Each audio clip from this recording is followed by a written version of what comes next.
once the product launched on Aldi shelves, which they believed that it was going to take about 10 days, which was the shelf life of a product to shift the product with probably a small percentage of wastage, we ended up selling all 25,000 units within 48 hours. And, all of a sudden we were doing all these different interviews that we'd never done any of this kind of stuff. But for the first time, it felt like in the UK, Jamaican patties were at the forefront of social consciousness because everybody was talking about Jamaican patties. And so because of that, Aldi said, actually, we're going to do another order with you and the manufacturers.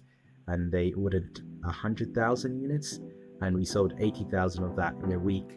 And that's when it really became something.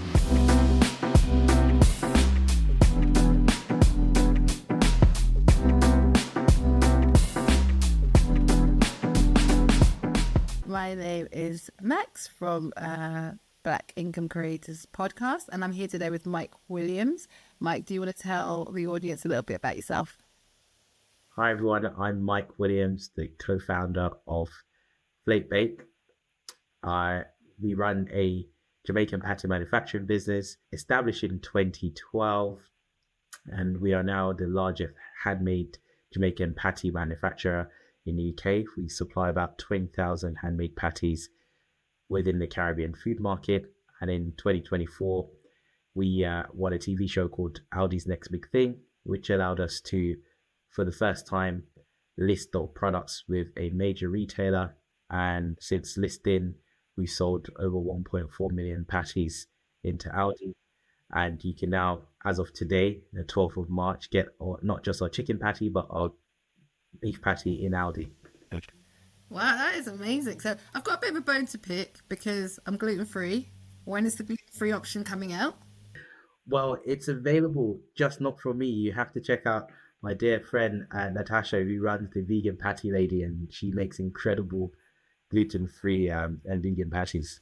I know it's hard to do sort of specialist stuff, when you're manufacturing, because it's also like cross-contamination can be quite difficult to manage and stuff like that. So I know that it can be quite difficult to do. But it just means that, I'm looking at the pictures of the patties and online, and I'm like, guys, what happened? And I love patties as a child.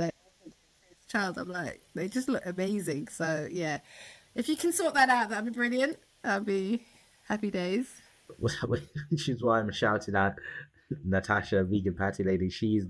She fills that gap. So I like to big her up, because whenever people ask me, where's the gluten-free one? I'm like, it's so complicated to do you literally have to clear out the entire manufacturing space to do that, because you can't have any element of cross-contamination. It's the same. It's like nuts, isn't it? It's the two things that you can't cross-contaminate and you can't control very easily, so you do need its own space. So I totally get that. So take me back a little bit, because the story is interesting. It didn't start with you, it started with the generation before. So take me back a bit. Yeah, so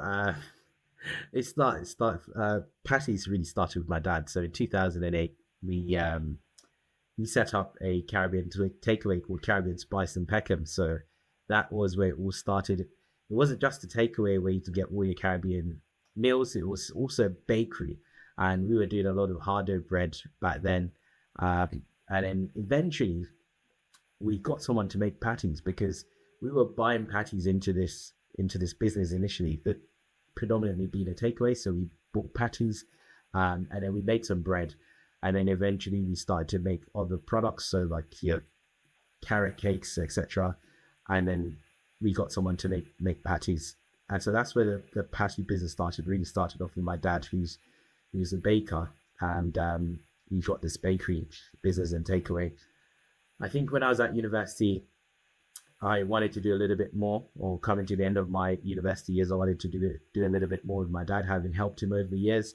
And we'd seen that Levi Roots had won Dragon's Den back in 2007, and where he had brought the kind of demand for Caribbean food within the retail space with his Reggae sauce. And also there were other big names out there doing patty in retail. And because we thought we had a good patty, we could probably do something with that. So essentially after university, I took the patty out of that initial business my dad had, and me and him went 50-50 and set up what became known as Flake Bake. And we were going to become a specialized supplier of Jamaican patties into other Caribbean takeaways, because we had a few takeaways already buying from us. And it was a matter of just building that customer base by, using our driver to go out and drop flyers and give out samples. And that's how we started off gradually. And then we had National Carnival, which was the time of year where it was essentially our Christmas, because that's, when we have lots of vendors coming in search for patches. And the business just grew from there, really. And tell me, so you're 50-50 with your dad. What's that like? Because family businesses, there's, pros and cons. So what would you say are the pros and cons of like working in a family business? The pros is that often you've got people you can trust because you've grown up around them. Some of them have grown me, like my uncle and my dad, of course. And so, that element of trust, I haven't had to worry about much in terms of, say, my uncle, he's a senior delivery driver and he manages all the logistics for the products and stuff. I can trust him, hands on heart, to do the right thing at all times.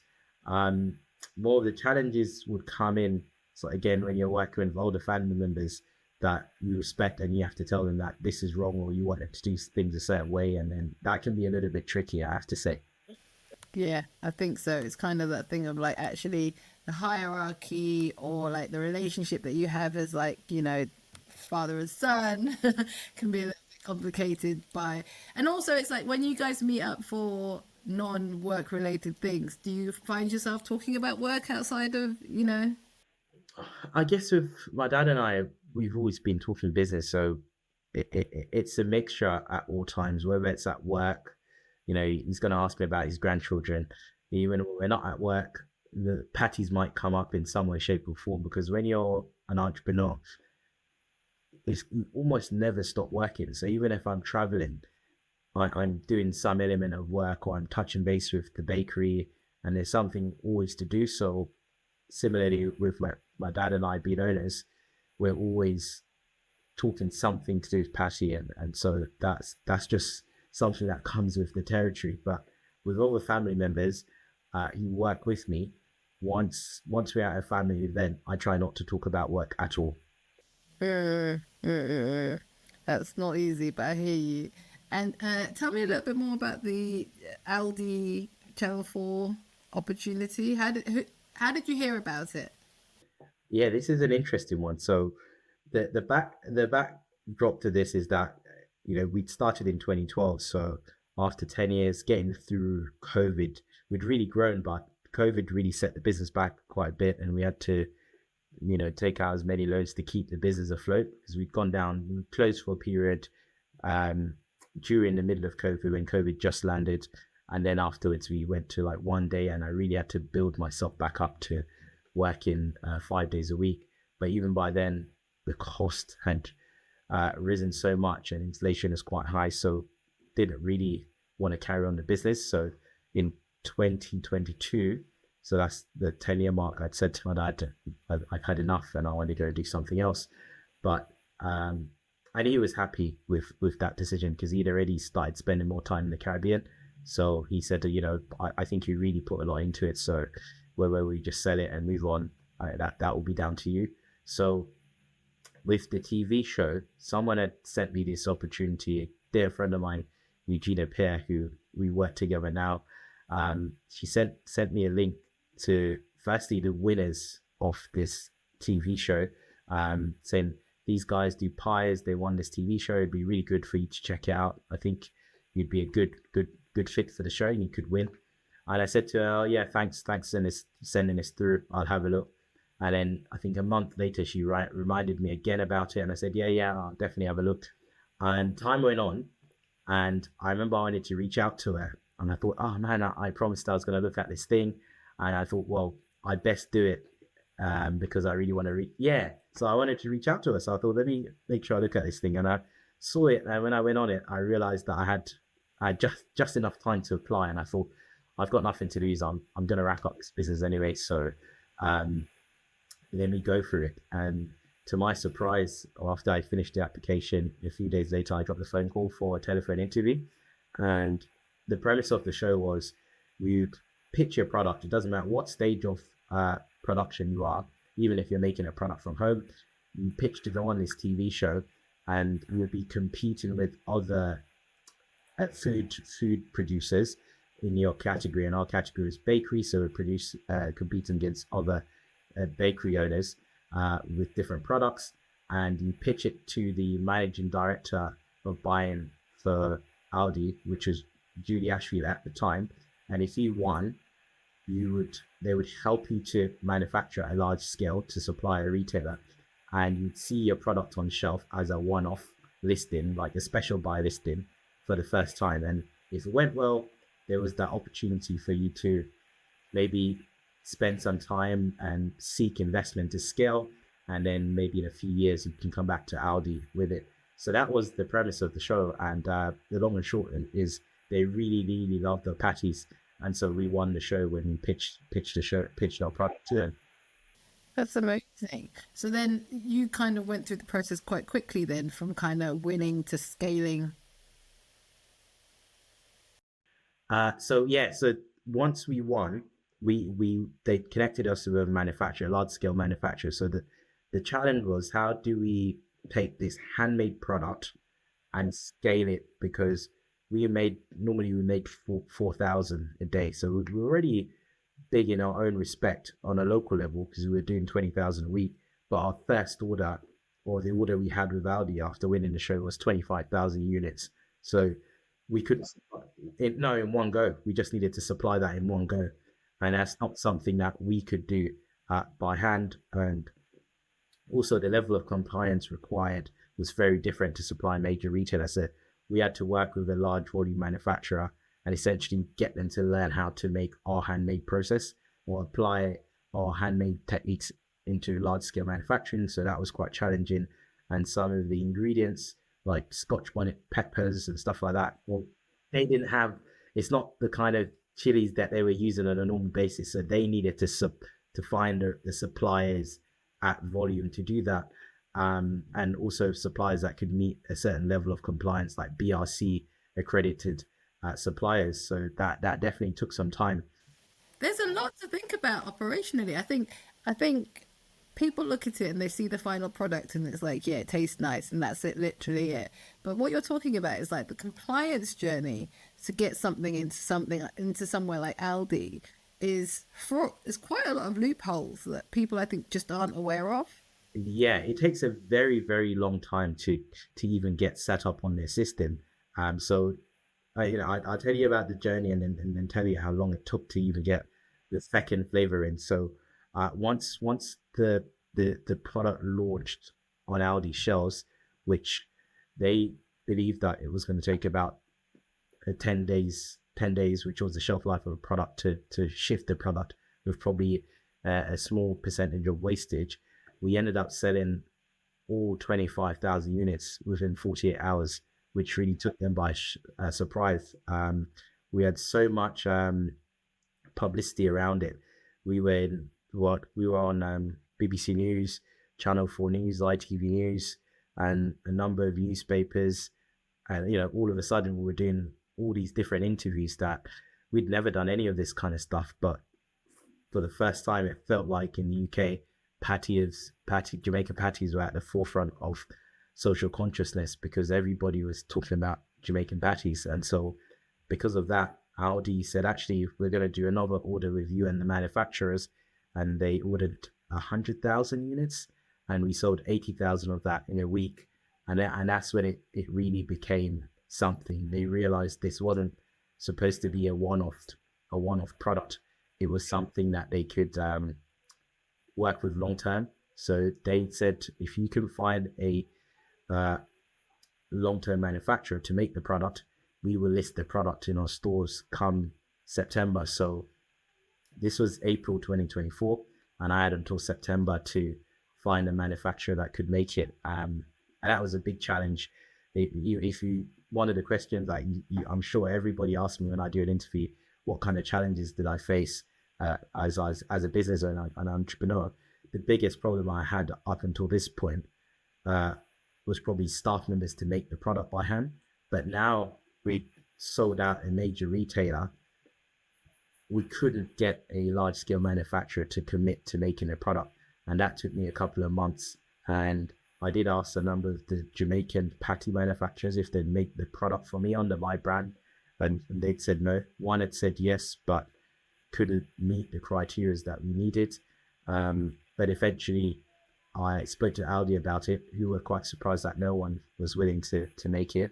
And I think we had about 30 no's from different manufacturers until, it was just very, very difficult because we knew we'd created this demand and we knew that we had a retailer interested, but then we couldn't get the commitment. And so when Aldi did pick up the phone and call a couple of the manufacturers, we started to get phone calls back. So it was kind of nice. They had that kind of like big brother role in kind of like helping to push it along. Yeah, there was that. They did help out. They really, really did. And I really didn't understand as well. So in the end, I realized a lot of the people that probably were saying no couldn't even meet the kind of volumes that we needed at that level, because we weren't just selling in a certain region. Aldi had 1,000 stores and we got listed in all 1,000. So it was a big kind of demand to fulfill. And just in terms of something like a national supermarket chain like that, I mean, so basically you would have to make sure that it would sell all over the country, not just London, for example. Do you know what I mean? So they're saying actually everywhere is going to be able to order it and order a certain amount. So we need a certain amount, whatever. So have you seen a regional, like, sort of like difference, maybe like preferences regionally or anything like that? Yeah, you will get that because say the 1,000 stores, they aren't split evenly across regions. So you'll have some regions that have more stores than others. And so you do see variations in sales. But say if you take when the product had initially launched, London, I think London was like the fourth busiest region in terms of the patty sales, because I guess if you think about it, in London, most people who want to buy a patty go to a Caribbean takeaway, and so you were getting all the regions where it was like Chester or I don't know, Cardiff, in places where people wouldn't normally have access to the product. These are the regions where people were really buying patties. After probably the first listing, when people saw this big demand, that's when I think London kind of picked up and started checking out the product. However, most of the big regions, whether it's Birmingham, London, Chelmsford, these kind of regions, they will pretty much buy a similar amount of patties. And I think it's interesting because your background is like economics, financial management, isn't it? So it's the sort of numbers bit.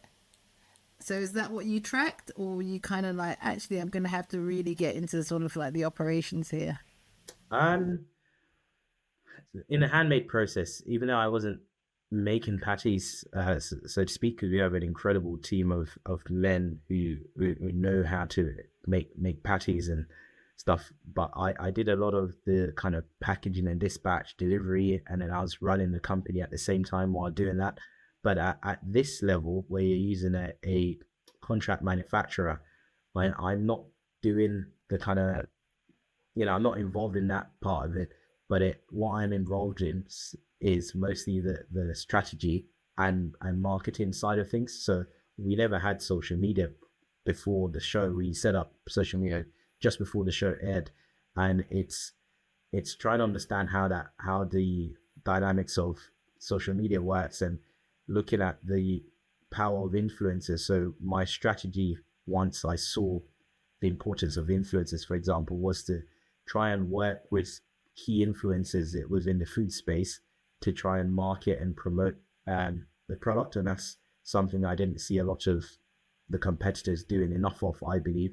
So when we posted our first Jamaican patty video of how we made them by hand in our bakery, we got 2 million views in 4 days, and it's one of the most watched Jamaican patty videos online. So that's the kind of thing I focus on a lot more than ever before. So marketing strategy, sales, connecting with buyers and people within the industry. That's what my job has become more of now compared to before, when I used to be sort of in the bakery on a daily basis in Peckham. Yeah. And you said that it was like a team of men.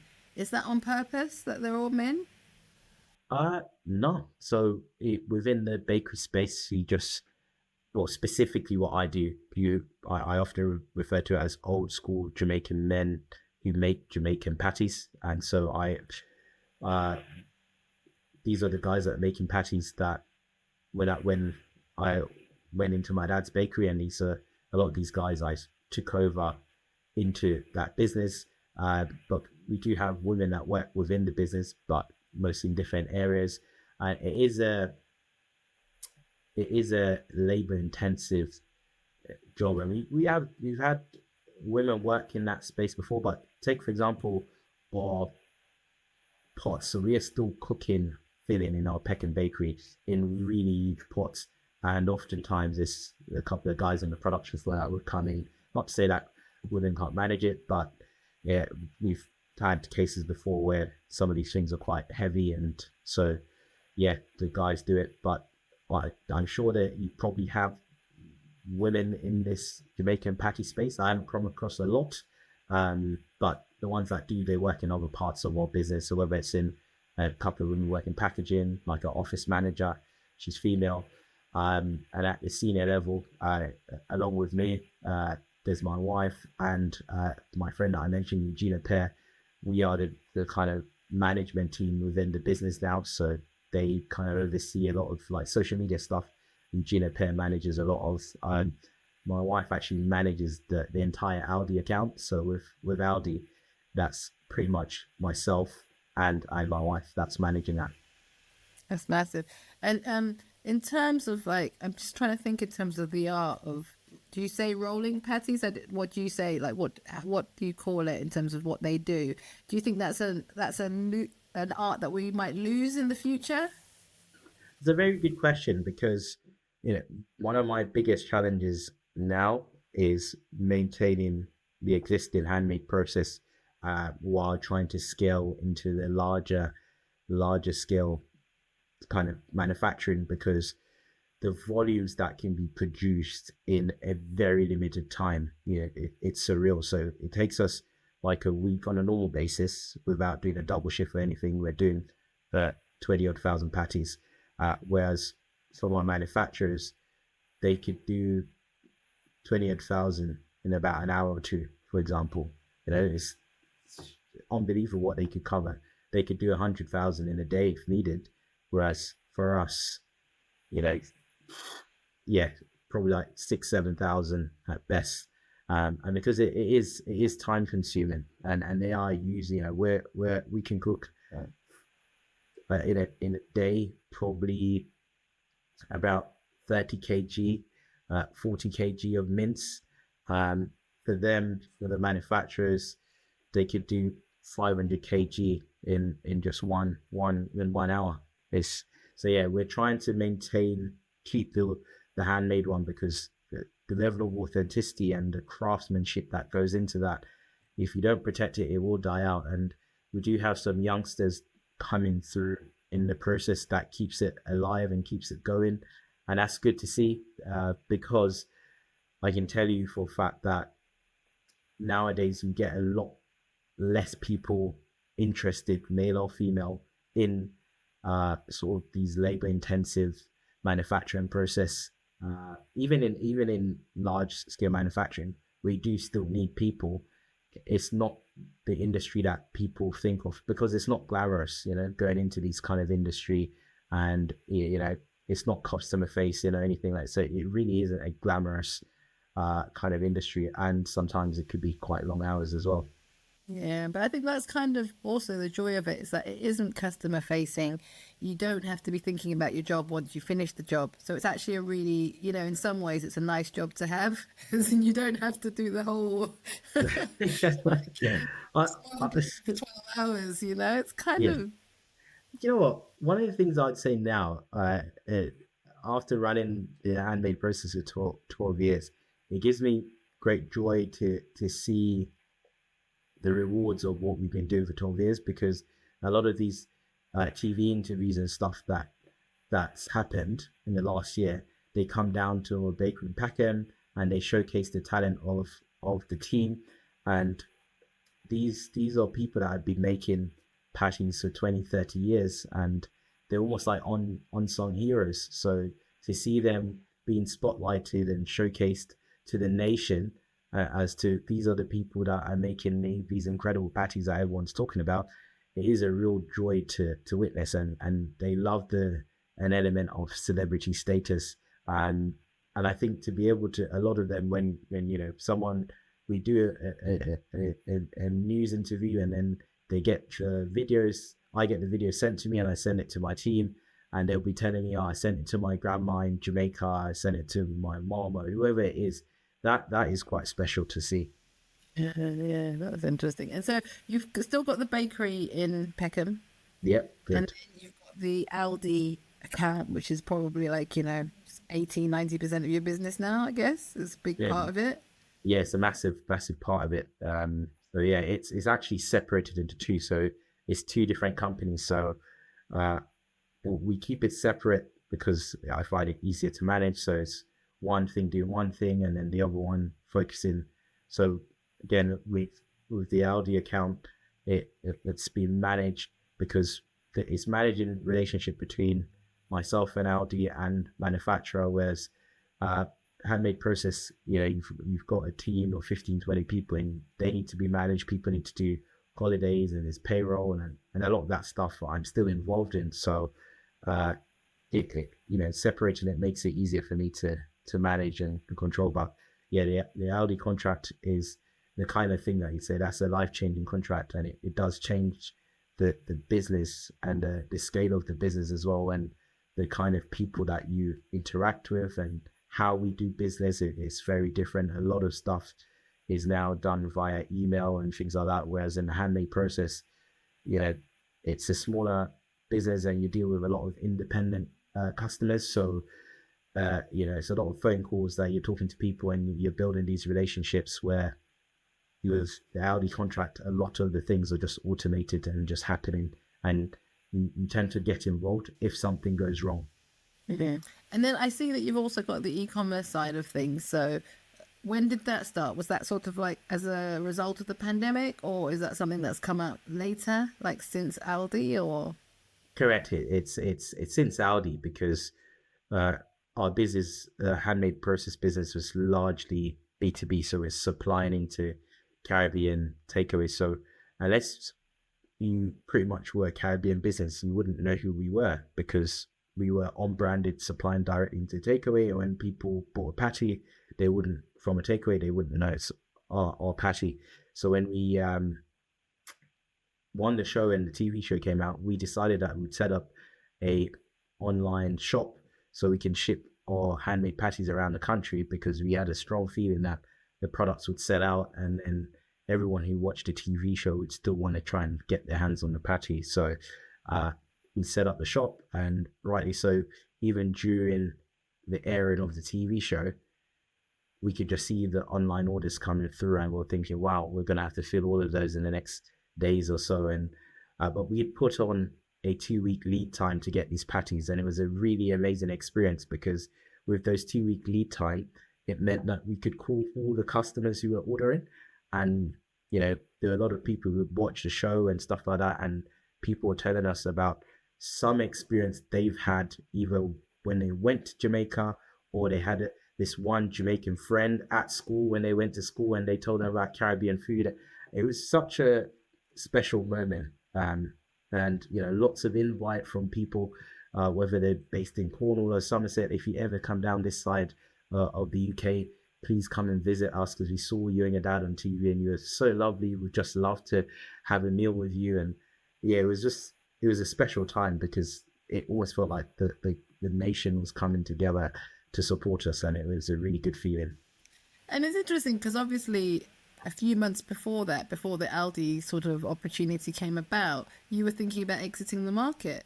So Yeah, I mean, we it was a lot more that I put so much work in prior to that show to actually, you know, come out of the business and go and set up shop essentially somewhere else. So my dad and I had seen some opportunities in like other development and real estate in Jamaica, and we were convinced that this was the next thing for us to do. And I'd been going to Jamaica back and forth throughout COVID, and looked at getting a home, and got my kids registered for school. So I was making those steps towards doing that. And I'd already spent in the year prior to that, my kids had gone for school for about 5.5 weeks there. So I knew, okay, this could work. So the next time I come back, okay, I will be going to this school. This is where we're going to be living. This is a project that I'm intending to work on. So yeah, I guess God decided otherwise. yeah, I mean, be honest, were the kids a little bit disappointed that they weren't going to be in like a sunny climate? I think I was more disappointed than they were, but yeah, they were quite young. Yeah. They're still in nursery, so they probably don't even notice much of it. And this is why it's good not to promise children things, because if we had told them this is what you're going to do next, and then it didn't happen, then they would be asking us every day, when are we going? When are we going? So I did do that, but so many things happened as a result of the TV show. So many opportunities came where again, gone from no one really knowing who's who we were as a business, or even who I was on a kind of as an entrepreneur on a more public level. And all of a sudden I was doing speaking engagements, interviews and things like that, and getting a lot of opportunities to bring Jamaican patties in spaces that they probably wouldn't have normally been. So I remember when we got the phone call about an event at the Labour Party conference and bringing patties there, and I thought, oh wow, that would be amazing. And then it went from just ordering the patties for the event to, why don't you come and set up a stand at the conference and kind of talk to people about your business. And I realized the power of that. So every time I went somewhere and introduced the patties to a new audience, one, they loved it and the patties would sell out in no time, but two, we would get more online orders from our shop. So there was always a benefit in going places to talk about the patties and our journey or TV show and being available in Aldi always proved to add that bit of credibility. So if someone never heard of the product, but you say you also supply to Aldi, then that probably got more conversations going. Mm. And you mentioned a bit about sort of like, obviously having to become like the front man of the business, a business which was very much B2B, like you say. So you didn't have to do the whole social media and sort of like becoming a sort of a personality around it. How easy or difficult has that journey been in terms of having to transition your role again?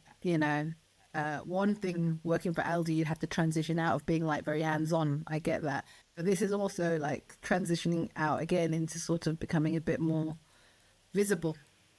Yeah, I that was definitely new because I always liked a quiet life, so always remained quite private. And so even though I was running this patty business, very much focused on my personal life and doing things that I enjoy, especially traveling. I was traveling as much as I can, even with my children. We traveled a lot. We just spent, for example, 2 months in Asia. So to do this now, where when you're at the face of something, you have to be present. So for the first part, I had to say to my wife, actually, we can't travel at all because I needed to promote the business, to network and things like that. So it was a new stage, but I felt like I was ready. I definitely felt like I was ready for it because as I was going along. So even throughout the TV show, throughout the process, I would think about what would it mean if we won. So if the nation sees your brand and product, it could mean that you're getting into potential interest for investment, or you might get other people interested in the product. So what things do I need to do to be ready for this? And I started networking with people on LinkedIn as well, and just searching or researching what other entrepreneurs were doing. So, I found out about awards, for example. So I started looking at the different awards, saying, you know what, if our business gets to a certain stage, or we get enough interest, or the story grows from what it was initially, I might be eligible for some of these awards. So I'll start applying and things like that. And some we start to get nominated for. And we found, before we knew it, we won 2 Best Patties in the UK award. I won 2 Entrepreneur of the Year awards. We also just won this massive kind of prize, which is the Channel 4 Black in Business initiative, which gives us 150k advertising spend on Channel 4, as well as mentorship and a bespoke advert to go on Channel 4. So I think I was ready for a lot of this stuff. And it's also very important for me to be a positive role model in the community. So whenever, I got given opportunities to do anything, I'd always want to represent my community to the best of my ability. So not just for my family, or not just for myself, but, Peckham itself, or the Black community, or even Jamaica, where I was born and raised. So it was very important for me to represent and also excel, because there was that element of people didn't even expect the product to do as well as it did, because it was still quite new to a lot of people in a lot of spaces. And I just wanted to prove to people that, you know what, our product is as good as any other product on the shelf, and it's worth its space on the shelf. And that's what led to us getting a contract, because I feel like we were ready, or I was preparing for this kind of opportunity. And what I'm hearing as well, I mean, I don't know if you notice it, but it's also about bringing people with you. So like you said about the friend who gave you, who told you about the opportunity, she now works within the business. You mentioned the sort of like the vegan patty make. Do you know what I mean? And some entrepreneurs don't do that because they see everybody as competition. So that's kind of nice to see you bringing people with you on the journey, rather than it being a solo journey. Yeah, I mean, I didn't. My friend doesn't only just work with me as a colleague. I also gave her shares in the business as well, because I didn't think, I would have gone a complete different path, if I didn't really pursue the opportunity she told me about. Also, my wife, just perfect timing. She'd worked in banking for some years, and it just felt like the right time. Things were moving so fast that I really needed some support. And like I said, she just came on board at the right time, and now she taken over or manages this entire account for me. And it's not an easy thing to manage such a huge account, and lots of invoices coming in, and it's it's a big task. And then I guess where other entrepreneurs are concerned, for me it's about sharing knowledge. Whenever I've learned something. So Vegan Patty, she's in the same industry. She started a lot later than I did, so it's trying to make sure that she doesn't make the same kind of mistakes that I made, as someone that's from the local community as well. And then as far as other entrepreneurs go who are not necessarily in the food industry, it's offering mentorship, because I have been in this space for 12-13 years. So there's a lot of things that I might know that they could benefit from, whether it's negotiating contracts or managing cash flow and all that kind of stuff. Those kind of things go across industry. So always trying to be a role model, like I mentioned, and to support others around me. Yeah, and you touched on mistakes, and I think that's something that everybody asks. Like, what mistakes do you think you made? I mean, something like a pandemic you can't predict, so that's that's outside of what I would consider to be a mistake in terms of a business model.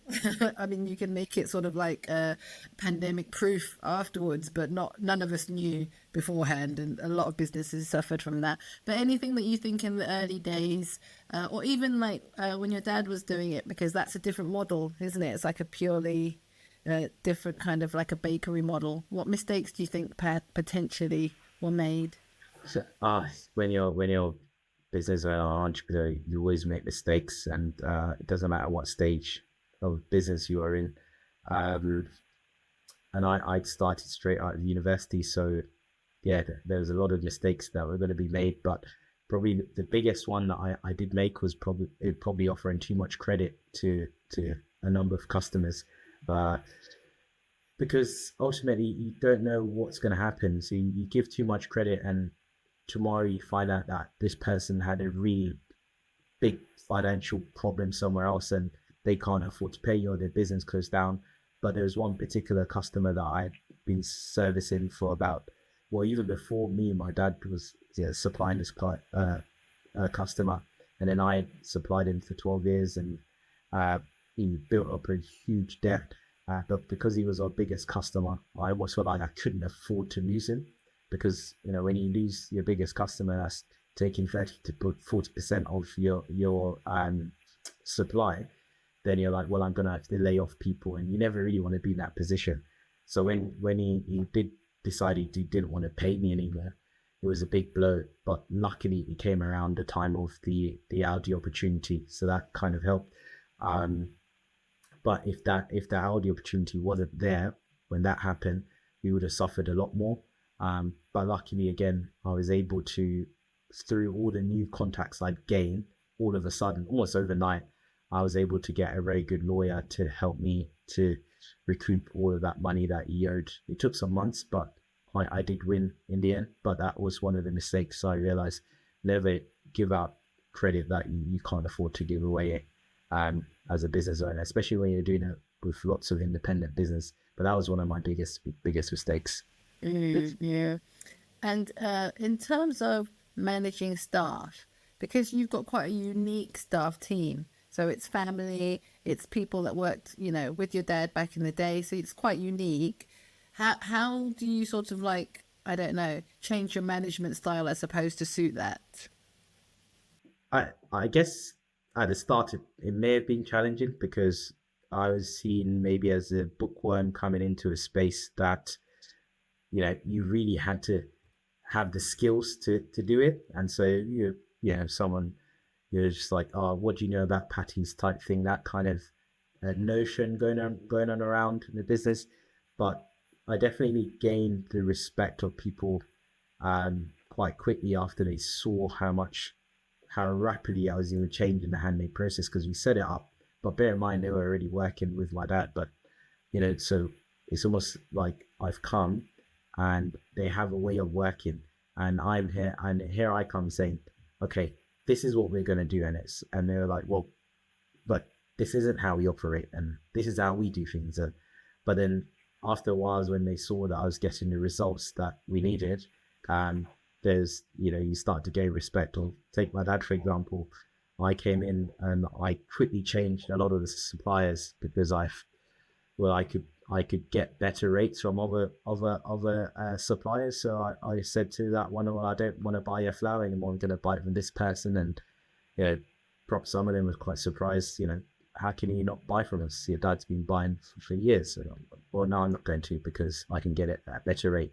And straight away, I the first few years I was actually making money off the suppliers rather than from the customers, because I was just getting better prices from people. And my dad really respected that, because these are just things that he hadn't thought about before. But I had a lot of time in my hands to try and make things better. And I suppose he didn't have the capacity. If you're working in the business, it's definitely difficult to work on it. I mean, I was a victim of that. So even myself, so it took me 12 years to get to a stage where we could supply a major retailer. Not that I was trying to do that, but you can see now that this scale of speed at which I'm scaling the business and even promoting it, it's because I'm not there in the bakery every day anymore. So I also became a victim of that. But my dad and I have two different skill sets, and that's what makes it probably work so well. He was very much a product person, so he focused on the quality, and naturally he's a baker, so he focuses on that. Whereas I was the person that came and created an operation or system that I felt could work best, but also managing business. My dad, before, when he had the takeaway / bakery, he always had people managing, whereas I was kind of come in and I was going to manage this new business that we're setting up. So it's two different skill sets, complement each other well. And so that's why I think it works. I noticed on your site you said that you're going to come out with some new products. Talk to me about that. I can't give it too much away on that, but But I think, give me like sort of, when can we expect these products to drop if you can't tell me the products, you know what I mean? I think people might see them at the end of summer. So we're working on some new product range. So of course with patties, with Aldi. So I said I was going to mention this. So we listed in September 2024, and then by end of October, they said, okay, you can bring another flavor in, but to get that product ready to launch and stuff, it took months, and you have to pass all these checks and compliance, and your product has to go to a lab, and then Aldi's legal team has to approve the product name and the specification of the product, the ingredients. There's so much that goes into that. It takes months to get that approved. So that's why, even though the sales will go well, we didn't launch chicken until 6 months from the beef. It does take time. Whereas in my handmade process, if you want to try a different flavor patty, I buy some ingredients for the chef, and I'll say, try this out, and let's see what we can come up with. So it's a lot easier when we have our own operation and smaller scale. But with the retailers, it can take long to bring a new product to market. So you probably will see some more patties, just like how we brought chicken. So some of the other traditional flavors, if we get range extension, because that's also dependent on the retailer, they have to say, actually, we're happy to give you a bit more shelf space and you can bring another flavor. But in order for them to bring another flavor, they have to remove another product. And that's why it's also so difficult to get your product in. Each time a product goes in, you have a listing agreement or contract to list that product. So it might be 6 months, it might be a one-off listing, it could be a year, it could be 2 years.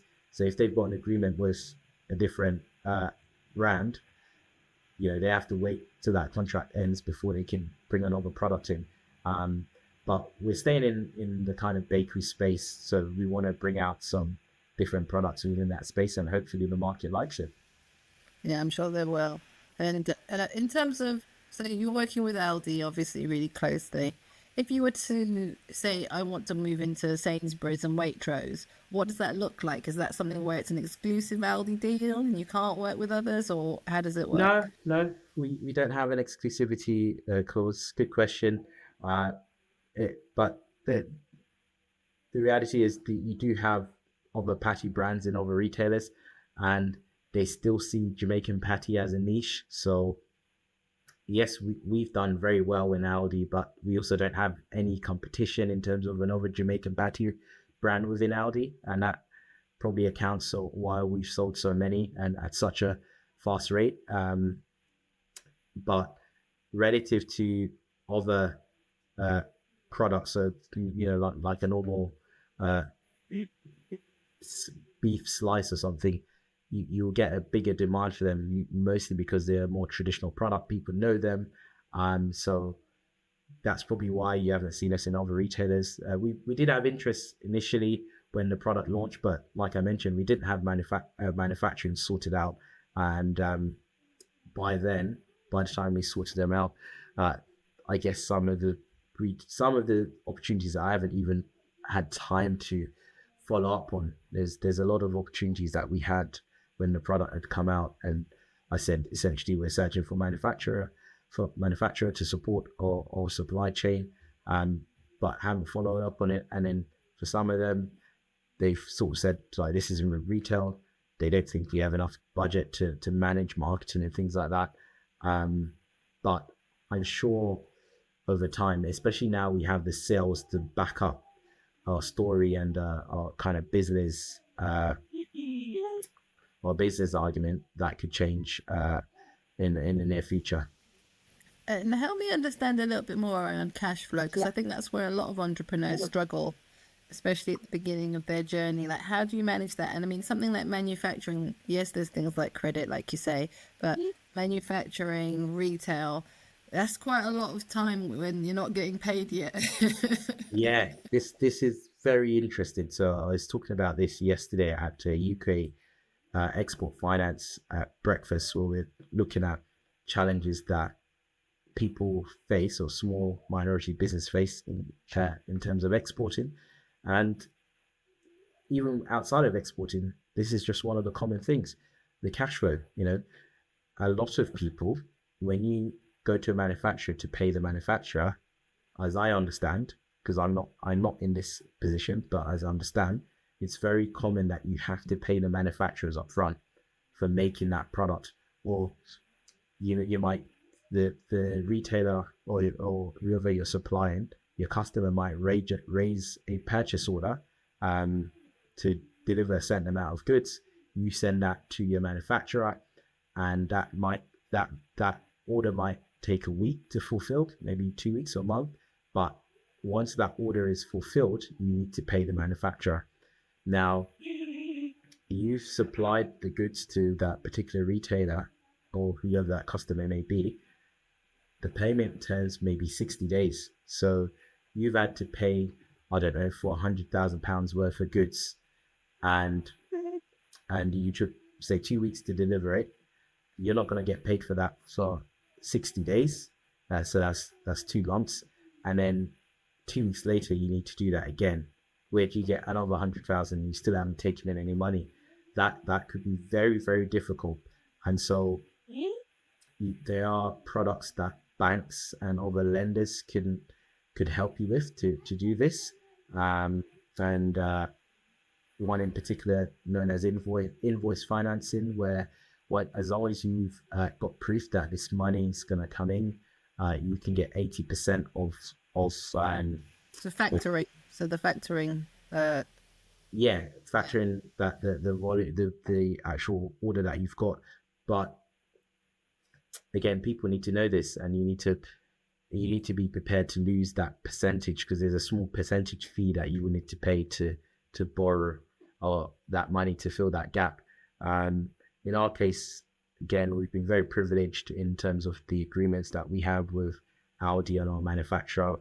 We've got credit going into the manufacturer, and it could be because, well, Aldi helped us to negotiate this deal, so that was very helpful. So we tend to get paid first, and then we pay our manufacturer, but that is not normal. So I'm grateful for the position that we're in, because we've been able to build our cash flow quite comfortably off the back of this Aldi deal, which would allow us to further kind of expand and scale and go into other markets.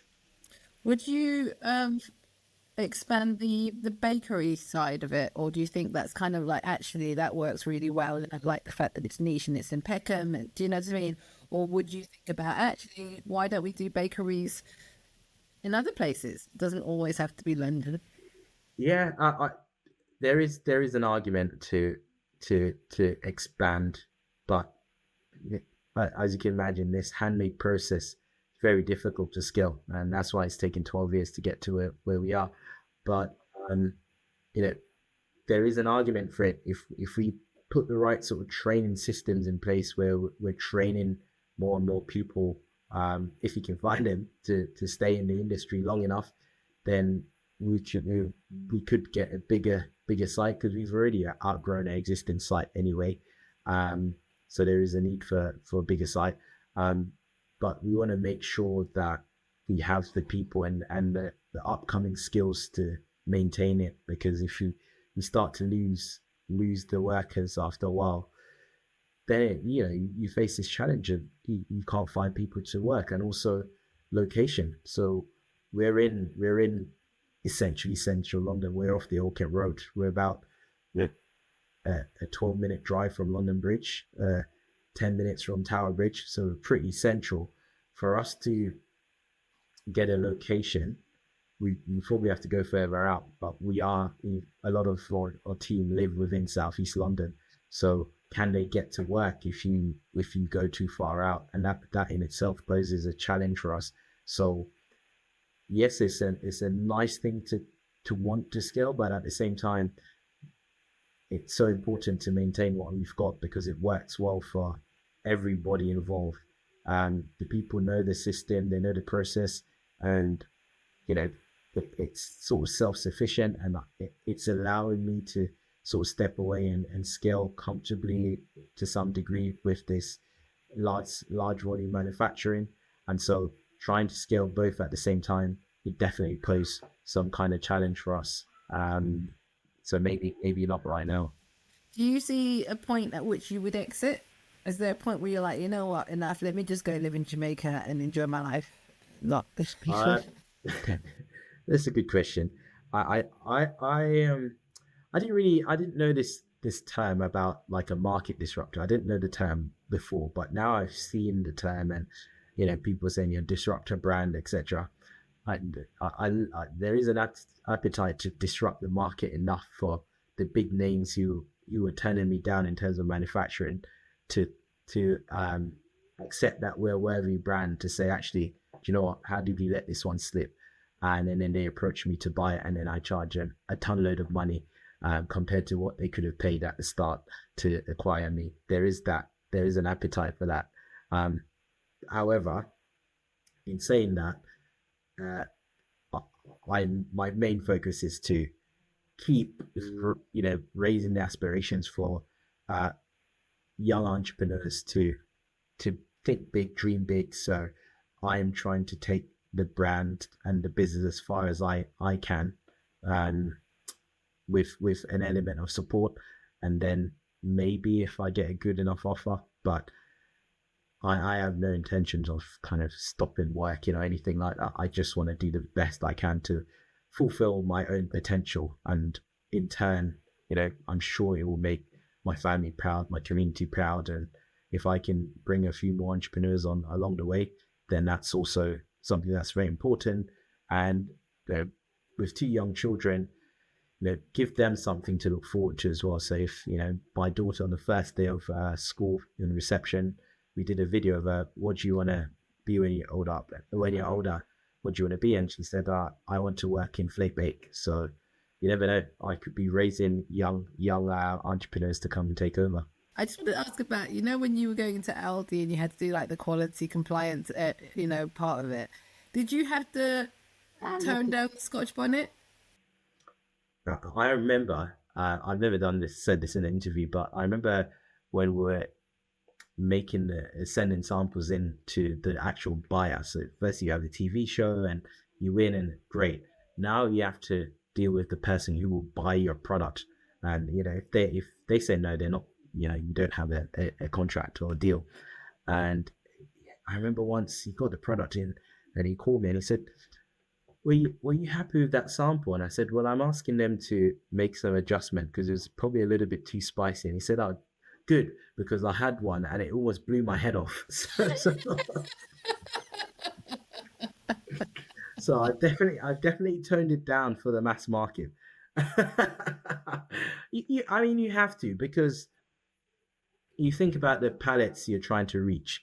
If in Southeast London, our handmade patties, we're buying Scotch bonnets directly and we're putting them in to the patties, and people traditionally have these patties spicy, and these are people that are used to spicy food, and they know what they're going to get. On a mass market, you're going to introduce the patty to even children. Think about it, even children are having these patties and they don't have a palate for spicy food. So if you're trying to serve them, it's either two things. You can say, you force it down their throat saying you have to have this spicy thing, and they'll probably just think, oh, it's too spicy for me. Or you can balance that a little bit and try to say, do you know what?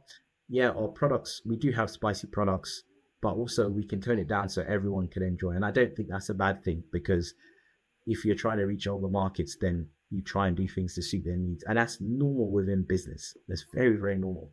I think it's about that. And I think that's the beauty of, being so close to the whole business, is that you can make those kind of decisions and be flexible and think about, actually the market needs a little bit of a tweak. I can't keep doing what we've always done, which is what I think the mistake a lot of business owners make. It's like, this is how my product is, and I'm not changing it. Do you know what I mean? It loses its authenticity. It doesn't lose its authenticity. It has to be, accommodating to a mass market.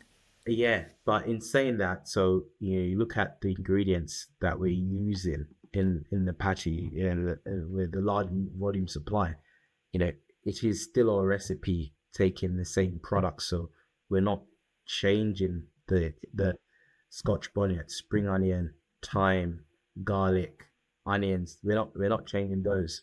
No, we kept those. So there was that. When they had to search for the Scotch bonnet supply and they couldn't really find one that was, met the level of compliance. It was more like, oh, we already have chilies. Can we use chilies? And then I'd say, well, then it won't be a Jamaican patty because it loses the flavor profile. And they were kind of asking the manufacturer, but isn't it just chili or spice? And I was like, well, no, because the Scotch bonnet has a particular flavor profile that, even so much so that you can cook with a Scotch bonnet, and if you don't cut it open and you just have it in the pot, you can get the taste without the like that burning sensation or the spiciness, because it and I don't know how many chilies can really do that, where you can have them in a pot, you get the flavor of the chili, but not the burning sensation. Most chilies don't do that, but Scotch bonnet, it's got this kind of fruity taste to it that you can almost draw out from a certain type of cooking technique if you don't like spicy food. So once I kind of explained that to them, that it's not just the spice, it's the flavor profile, they understood it a little bit more. And so we don't compromise on that kind of stuff. We keep the core ingredients that make up, say, Jamaican cooking within the product. And is there, I suppose when you're dealing with manufacturers at the moment, there's the one, but if you were dealing with like multiple ones, is there some sort of like protection, IP, something that people would need to think about in terms of something like a recipe? Another good question. So we do sign NDAs. So on your side, to make sure if you're an entrepreneur and you're working with manufacturer, it doesn't matter what industry, you need to have NDAs in place, because they will have manufacturing techniques that they don't want you to go off and tell anybody, and you have your ingredients and how you make a product, and we don't want them to share that information with anybody. So you have a clear agreement, because you both have things to lose here. So you have NDAs, non-disclosure agreements, that we put together to make sure you're both protected, and you have to be clear on who owns what. So if they make the product, or they came up with certain elements of the ingredients because what you gave them didn't work, you have to agree who owns the rights to these IP. And so in my case, I own all IP around the ingredients, around the recipes and stuff like that. But you can't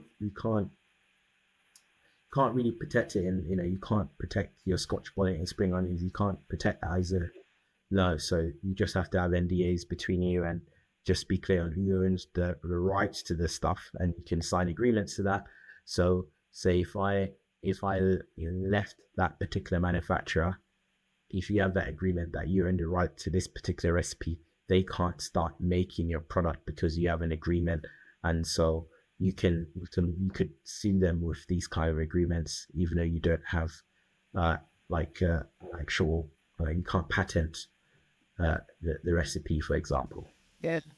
And you said that your dad is now spending most of his time in Jamaica. Is that still true, or is he very much here? Yeah, he has been for a while. So I've been, so like I mentioned, my half, because I didn't have any money coming out of university, was I was going to come in and I was going to make this business a success. So I've always been running it, so to speak. And my dad's, there